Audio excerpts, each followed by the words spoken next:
Hey everybody, Chris with Killer Arcade Games here. Today I'm going to be reviewing the cabinet I thought I actually would not buy, but I couldn't help myself. I was too curious, I had to buy it. The Arcade1Up official release of Killer Instinct. Okay, so before I get into the review, please know that this is probably going to be part review and more deep dive nerd fest on the game and how the emulation works compared to the real arcade. I'll also say I did find some glitches in the emulation. I also have some opinions on how it runs. But first, here's a little backstory on my history with the game and how I got so deep into it. Killer Instinct has been a favorite of mine since I first played it. The game looked and sounded like it was miles ahead of anything else in the arcade in 1994. I never stopped playing it until the arcade started closing. It felt like the game had disappeared and I'd never get a chance to enjoy it again outside of the Super Nintendo version. In 2005, somebody told me about MAME. My first thought was, I can play the arcade version of Killer Instinct at home? I immediately taught myself how to use MAME and I was back in. I then became obsessed all over again, and started looking for other fans online. But I found nothing. There was no Killer Instinct websites. I decided to start my own even though I knew nothing about how to build a website. With some extremely simple HTML and forum software, I got it going. To my surprise, thousands of fans signed up within the first couple of months. By the end of it all, we had 35,000 plus members registered on the site. We all talked KI, found glitches, made friends, and of course showed off combos. Years later, because of my website, I was lucky enough to meet and have dinner with Mick Gordon to talk about the new Killer Instinct. He even offered me a chance to be a voice in Spinal's new theme song. However, I missed that email and only found it months after Spinal was released as a character. Yeah, I was pretty mad at myself for missing out on that one. I could have been part of my favorite gaming franchise of all time, but I missed out on it. About 5 years later, I heard about Arcade1Up, and I built one of the first 2 Killer Instinct mods, which ended up starting this channel. Since then, I've only improved at the game, and I've found more information about the game. I just bought a real Killer Instinct cabinet, which means I now have 3 Killer Instinct cabinets. One last little note. I paid full price for the cabinet. I have never been given anything by Arcade1Up. I have no personal relationships with anyone at Arcade1Up. I'd argue my opinion of the company is fairly neutral, as I appreciate what they've done to bring arcades back to the light again, but I also prefer real arcade cabinets. I'm making this review or comparison solely because I love the game and am truly curious about how the product stacks up against the other options. Well, I typically like to do my arcade reviews from top to bottom. In this case, let's look at the top. This marquee looks just about how you're seeing it on camera. Not great, but we already knew that stuff. I'm not going to dwell on that. The side art of the cabinet has actually got some glare on it, but it is a nice glossy print. It actually looks pretty nice. As far as I can tell, it is not a reproduction until you get down here where they did reproduce the Killer Instinct logo. I'm not really sure why they did this. Maybe the original picture was not high res enough for them. You also can see the split in the cabinet right here, which is where the side panel is split to make it taller, which we'll get to that later, what I think on that too. And you've got your Rare logo. What you will definitely not find is the Nintendo logos on the side. Of course, no Nintendo logo or Midway logo for some reason on the marquee, but they really couldn't do that for legal reasons, so I understand. Up underneath here, I've still got some stupid monitor cover stuff that ripped out from under there, but it's fine. We've got 2 speakers. They're kind of the typical Arcade1Up speakers. They're not great. They actually are better than I thought they would be. When I first got it, my left one was not working, but I was able to fix it. It wasn't that big a deal. The monitor is actually a decent monitor. It seems to be the same one that's inside of my Star Wars Arcade1Up cabinet. I like it. It's not the most beautiful monitor. You can kind of compare it with my modded Killer Instinct, which is a Gen 1. And I think it looks better than that. It definitely looks like it's a better looking LCD panel in general.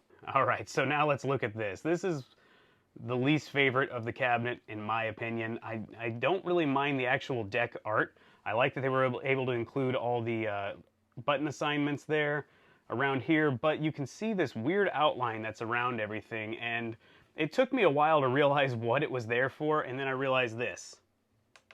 When you turn the deck light on, which I'm personally not a fan of, I could have left that out and not cared, it actually makes this kind of pop, which still is no excuse in my opinion. It does not belong on here. And what's odd about it is these outlines are actually printed right onto the plexi, which I don't really care for. When you take the plexi off, the deck art actually looks way better. And no review would be complete without complaining about Arcade1Up's typically horrible controls. Not much has changed here. Very loud and clicky joystick that feels loose. I mean, it doesn't feel as bad as the others, but it has like no real spring back, whereas, just for example, here's my Killer Instinct modded cabinet with HAP controls that look and feel much better. Buttons are not the right color blue. Once again, I'll compare it to my hat buttons over here. Those are definitely a darker blue, more of a light blue, kind of like, hey, this is an off-brand, just so you guys know. They don't feel great. They feel like the typical Arcade1Up button. So I will say this about these. I really thought I wouldn't be able to use them. I thought that I would have to change them immediately. I thought I'd be getting my butt kicked online, but ultimately they're not good, but they're serviceable. I'll say that. The thing I hate the most is this joystick is tightened down, but no matter what, the whole thing spins anyway. So sometimes when you're doing like, I'm pulling back, or I'm gonna do a quarter circle move, it just rolls in your hand, whereas good hapsticks will not do that. All right, moving down, we've got the front J panel, in panel now is what they call it, I think, but once again, the reproduced art down here, I mean, it's not bad art, it's just, I wish they could have used the original. I mean, obviously the original is available. It may not have been available to them, though. And then you got the coin door right here, and I actually kind of like this coin door. It looks pretty real. I mean, my wife immediately tried to push the buttons, thinking they were real buttons somehow. It's clear it's not real once you really get close to it, but it's not bad, actually. And down here we have the Rare logo. I originally wasn't a huge fan of this, but it's kind of subtle, and it's done really classy. I think that they did a good job on this. So now let's look at the deck height of both of these cabinets. These, of course, are the original Killer Instinct. This one is the Arcade1Up first gen. It used to be a Street Fighter cabinet that has been turned into a Killer Instinct, but you can see the decks are actually pretty close. If anything, the Arcade1Up is still the same height, but if you kind of look over there, the buttons almost line up to the exact same height. Ultimately, it's just that it's not slanted over here. Then we look at the Killer Instinct Arcade1Up, and boy, this thing is a little too tall in my opinion. It is a good 3 inches or more higher, I would say. It's quite a bit different. So let's look at it from the Arcade1Up side. You can't even see the buttons from here, it's so much higher. This isn't really gonna bother a lot of players. It feels a little weird to me, who's not a terribly tall person. I'm only about 5'8". It's a little different. It's a hard adjustment going from these two cabinets to this cabinet. But if you're 6 feet tall or more, you're probably gonna love this cabinet. So the cabinet actually boots up with this pretty cool spinal idol Easter egg thing that I really love. Let's check it out really quick.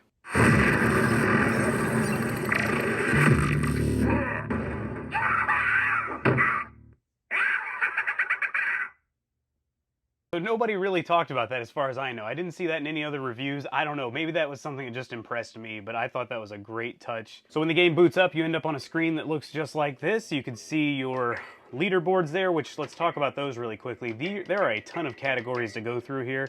These are all versus AI, meaning you're playing offline. And these are all versus online people, online wins. So I do have to talk about one thing. The leaderboards have been broken for me since the first day I got it. It worked for a very short time, and then all of a sudden it was just completely crapped out. And my records have been stuck there for almost actually a full week now. But we can look here, you get your total wins. I've got 40 and 4, and that's when it completely died out. But still, once it is working, you have tons and tons of leaderboard things to check out. You can see how many wins you've gotten per character. Once again, mine are not updating, but it keeps track of all that stuff, which is a massive draw, I believe, to keep you coming back for more. And then, of course, you have your games here. To be perfectly honest with you, I've not even tried these two games, probably never will. I'm probably not even going to talk about Battletoads or KI too much, so I apologize for that. Killer Instinct 1 is what I'm here for, you guys know that. But off to the left of each game, you can actually choose the settings, which is amazing. You can get right into the arcade settings. These are all the dip switch settings from an arcade cabinet, except for the ROM version, obviously. I always play on 1.5D because that's just the better version in my opinion. You can turn on scan lines, you can turn on smoothing. And actually, let's talk about that really quickly. So I'm gonna turn both of these off and show you guys what the game looks like with them off. All right, so you can see it's pretty pixelated. It's not very good looking. It kind of reminds me of the days of Mortal Kombat 2 when it first released and everybody complained about it. So now that we're back in, let's turn the smoothing on really quickly, and then let's see what it looks like with just smoothing on. I think it looks a lot better in my opinion. It looks more like my MAME cabinet running a PC, which is great. And let's do one more change. Let's turn on scan lines with the smoothing on really quick and see what that looks like. So ultimately, I think this is the better looking one. It emulates a CRT fairly well. The problem is it dims the picture quite a bit because there's a bunch of black lines across the screen. They may be tiny black lines, but they do affect the brightness of the screen. But overall, I do think they look a lot better. The in-game attract modes for Killer Instinct had to be changed because of the Nintendo references, but Arcade1Up and Code Mystics made their own logos appear in the game. I normally wouldn't like changing such an iconic game, but these were really well done. They fit the look and feel of the game, and keep the game's music on time with the rest of the attract mode. However, I do miss this. Available for your home in 1995, only on Nintendo Ultra 64. And I really wish they'd considered hiring the original announcer, Chris Sutherland, to record a new clip like this. Available for your home in 2022, only on Arcade1Up by Code Missiles.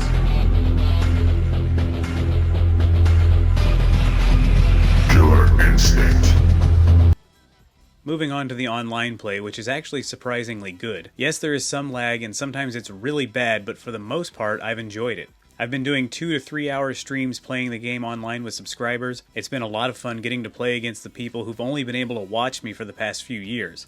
Overall, I'd rate the online an 8 out of 10. It's a really solid feature and one of the biggest draws for this cabinet. Okay, let's move on to what everybody really wanted me to do, which was compare it between the real arcade cabinet and even my main cabinet. Overall, the emulation is pretty good. The biggest difference between all three cabinets is the emulated versions always seem to run slightly faster than the real hardware. This really isn't surprising since I've always found the real hardware to be slightly slower than the emulation. I've also noticed this with the other real cabinets I've owned compared to emulation, it's always a little bit slower on the real hardware. I assume the reason for that is the older hardware has slower data transfer speeds, and their processors were being worked pretty hard back then. The graphic chugging that occurs in Killer Instinct 1 at times isn't there on emulation. I'm going to show you a clip of Idle's death sequence synced up across all three cabinets.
The original cabinet is running an old hard drive, whereas both of my emulated cabinets have solid-state memory. That, plus newer hardware and faster data transfer speeds between the components, are what I assume causes the speed differences. The original Killer Instinct load times, which occur during the versus screens, after fights, and before or between video clips, are what really put the original cabinet behind. Nerd alert! I questioned whether I'd even put this in the video, but I told you guys this was going to be a deep, nerdy dive, and here we are. You can sort of hear the arcade loading in this clip. I don't ever recall hearing this in person, and I had no intentions of even using the audio from this clip, but I found there is an indication of the game loading that the microphone I left on its deck picked up. There's a high-pitched tone that comes through the speakers when it's loading. You may need to listen closely, but I did put an on-screen indication when it is loading, and I thought this would give you guys an idea of the load times that are kind of hidden in the arcade game.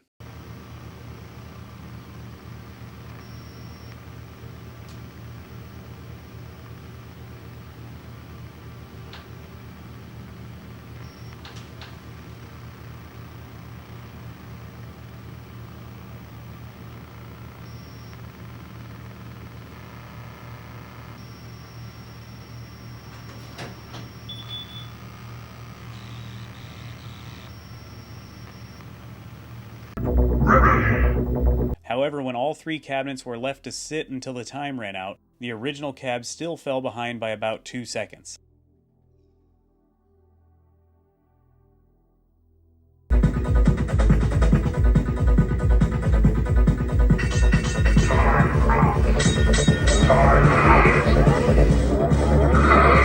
The faster speed of the emulation doesn't seem to affect the gameplay much, if at all. That said, the input lag does. I felt the input lag almost immediately. I didn't know what it was right away, but I could feel something was off. With these next clips, I was able to somewhat prove this. Yes, this isn't very scientific, but I am pressing the buttons on each cabinet at the same time. It may make you more confident in this experiment to know that I have pretty solid hand coordination, as I've been playing drums for the last 15 years.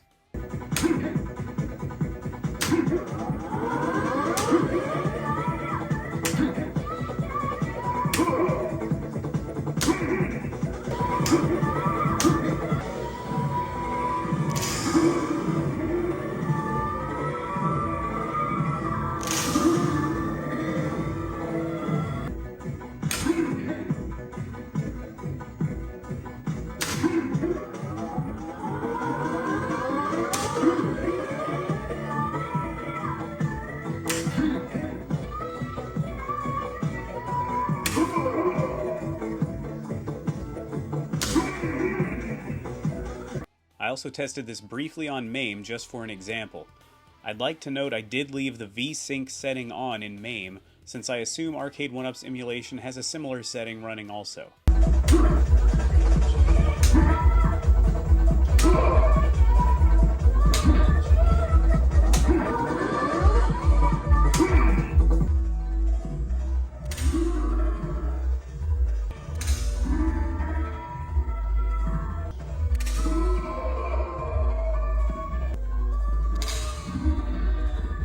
You can see MAME is also behind, but not quite as much. Ultimately, the lag in Arcade1Up was something I adjusted to after about an hour or two of playing. I don't think most players will struggle with it too much outside of doing long combos. Speaking of combos, I found it a little difficult to pull off certain combos on the Arcade1Up. It's almost as if I'm being cut off too quickly if I don't mash the inputs in. For example, this Orchid combo can be done on the arcade with ease, but on my Arcade1Up, the combo gets cut off in the middle.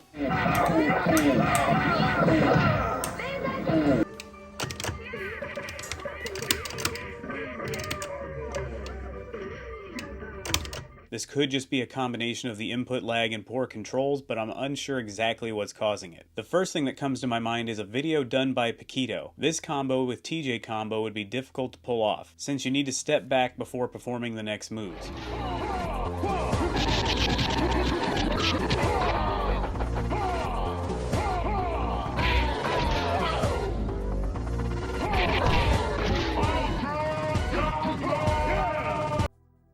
If we look at the original arcade cabinet running a real hard drive as the benchmark, it proves emulation seems to always run faster, which is what I've always observed and expected. If you get to know the game well, it can be obvious when you're playing a real Killer Instinct cabinet that's had the hard drive replaced with a flash kit, because the cabinet with the hard drive will always be slower. I'm certain I could correctly identify cabinets running hard drives or flash kits just by watching the load times before the fights. Though it is actually pretty rare to find any arcade cabinets that are in commercial service today running a real hard drive. As far as load times and general timing of the game goes, MAME and Arcade1Up run similar in speed. Inputs are more delayed on Arcade1Up, which may explain the feeling of combos being cut off faster. Overall, the old hardware load times seems to be the primary factor that keeps the original game slower. But we still prove that even emulated versions still seem to slowly get ahead of just regular gameplay. However, this is so minor it shouldn't really be an issue to almost any players.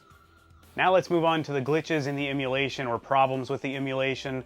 Unfortunately, there are several problems. Some of them are major, some of them are minor. Ultimately, none of it really affects the gameplay too badly except for one of them in particular. I've been recording this video over a period of maybe a week and a half now, and I should mention ahead of time that Code Mystics are aware of most of these issues, and I can say that they are working on fixing them. The first one I found was the characters can get stuck in the corners of the bridge stages. It's very easy to replicate, just corner one player and jump over them. You'll be stuck until one of you is dead. You can even perform a humiliation on your opponent while stuck like this.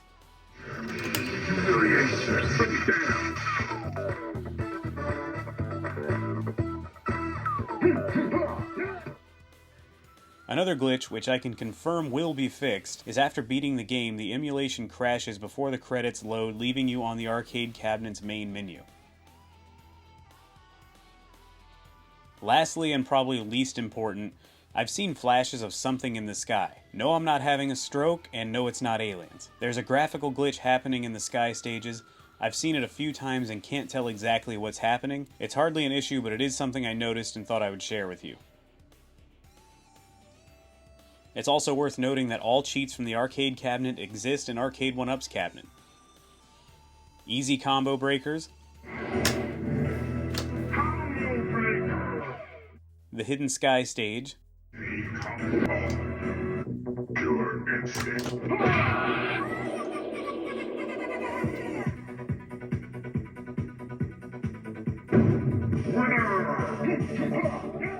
you can change the game's speed.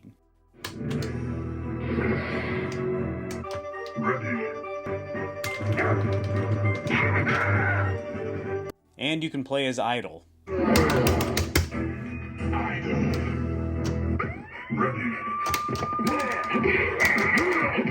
So that was glitches in the emulation. This is going to be about the glitches that are in the real arcade cabinet and appear in MAME, and also happen to appear in Arcade1Up, which I'm not really surprised because it's just emulating the arcade hardware. So any problems that are in that hardware are going to carry over. Unfortunately, a few new ones pop up when you're emulating a game, but these are the ones that are supposed to be there. The last hit of TJ Combo's Ultra not connecting with Riptor.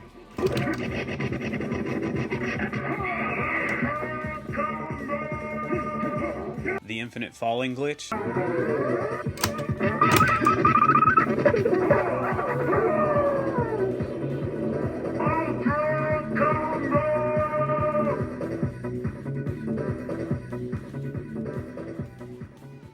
Okay, I swear the nerdy stuff is finally over. But let's get to kind of like my final thoughts on the review.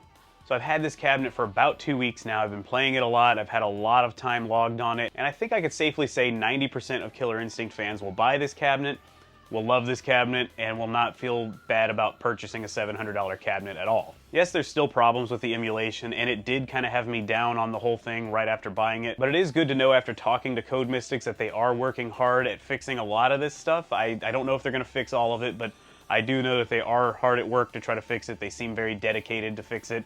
I can't tell you how I know certain things, but I do know that some problems have already been fixed, but you may just have to wait a little while to see the fix come through. The good news is this isn't like old Arcade1Up cabinets. You can just patch this thing like a regular video game where you just download an update. So my final thoughts on this, again, I've been playing it about 2 weeks, and I'm starting to realize that there's no way I'm going to be able to buy this $700 cabinet without putting upgrades into it. I thought I could try to get by with this baseline cabinet that I didn't want to spend that much money on. About 2 weeks in now, and my left joystick is already going out. I know I could probably contact Arcade1Up and they'd probably send me another one, but I really don't like these joysticks that much, so why bother putting a new piece of crap into the cabinet? So what I think I'm going to end up doing is spend the $50-something on the Tornado Terry's Killer Instinct HAP set, install them in here. Don't worry, if I do it, I will make a video on it. And if you need a link to that set I'm talking about, I'll leave it in the description below. Big fans of this cabinet are going to probably have an issue with the marquee, the sound, and the controls, as I mentioned before, and super fans of the cabinet may want to replace the side art altogether. I know there are sellers making side art reproductions that look way more like the original arcade cabinet. They have the Nintendo logo on the side, the marquee looks exactly like the real arcade cabinet, so that's going to really jack up the price. If you replace all of those things with better quality stuff, I bet a $700 cabinet will be nearing $1,000 cabinet in no time. However, as long as you don't mind the smaller cabinet, I think it'll still look and feel better than the Pro Edition, but I don't know much about the Pro Edition. All we know is what they've shown us so far, and I do believe it's probably going to be around $1,000. That just seems to make sense. The only benefit to that is you get a bigger cabinet, you don't have a riser, and you'll get hapsticks pre-installed. You kind of have to weigh the options there on what's more important to you. But the shortcomings are heavily outweighed by the pros as far as I'm concerned with the online play. The online play is a huge draw. It's been a ton of fun playing with you guys. It's something I've never been able to do. As I mentioned earlier in this review, I've been playing on this channel for about 3 years now, and you guys have only been able to watch me and kind of talk to me while I play. Now we can play together, and it's been a ton of fun. I've done 2 live streams, 2 or 3 hours each. Each time we've had around 100 people watching. I've had tons of people that I've been able to play against, other YouTubers, just people in the chat. It's been really fun. And as I said before, I think if you're a big KI fan who likes to play competitively, I do think it outweighs the cons of this cabinet. It's sad, but I never really get to play against skilled KI players because anytime I go to the arcade, there's almost no skilled KI players there while I'm there, and the one person who has played me when I was at a real arcade, he really didn't remember the game, but it was still fun to play against somebody, but it was really no competition in that case. And speaking of competition, when I first got this cabinet, when I played online on that first live stream, I don't want to toot my own horn here, but it was a bit of a bloodbath. I beat almost everybody I played almost every time. Now, a week later, I noticed when I did the next live stream, I was losing more. So you guys are clearly getting better. You're starting to get your groove back with KI. I know this game is very hard to learn, and even if you knew it 10 years ago, 15 years ago, or even 20 years ago, you're probably not going to remember it right away, but I have noticed skills are improving. People are really starting to remember this stuff, or they're just plain getting better at the game. And that has been really exciting, so keep it coming. I'm enjoying these. And if you're new to the channel, please hit that subscribe button so you don't miss future live streams. I'm telling you, these are some of the most fun I've had on live streams since I started the whole channel. All right, guys, I guess that's all for this review. I hope you enjoyed it. I know it's more like 25% review, 75% me nerding out about the arcade cabinet and comparing it to other emulation, but I still wanted to put it under the umbrella of an Arcade1Up review. I wanted to be thorough. I love this game, as I said before, so I wanted everything out on the table, and I don't think I missed anything, but if I did miss something, let me know in the comments. Speaking of the comments, please let me know what you think of this cabinet. I would really love to hear your opinion, especially if you already own the cabinet, if you're thinking about buying the cabinet. Was this review helpful to you? Did it sway you one way or the other? Please consider sharing this review and give it a thumbs up if you did enjoy it. It does help me on YouTube. I know it's lame to ask for thumbs up, but you know, it does help the YouTube algorithm push this video out to other people. Well, thank you guys so much for watching. I'll see you guys on the next video. Alright, one more nerdy thing about the cabinet, I swear, and then I'm done. This is evidence that they did use the original side art. Not that I question that, but this little imperfection in the art, you may think it's a mistake, but it's actually a hole in the art where the monitor in the real arcade cabinet is bolted into the side of the cabinet, which makes me even more confused why they changed the Killer Instinct at the bottom and on the front of the cabinet. I assume that would have been part of the original scan, so it's kind of odd.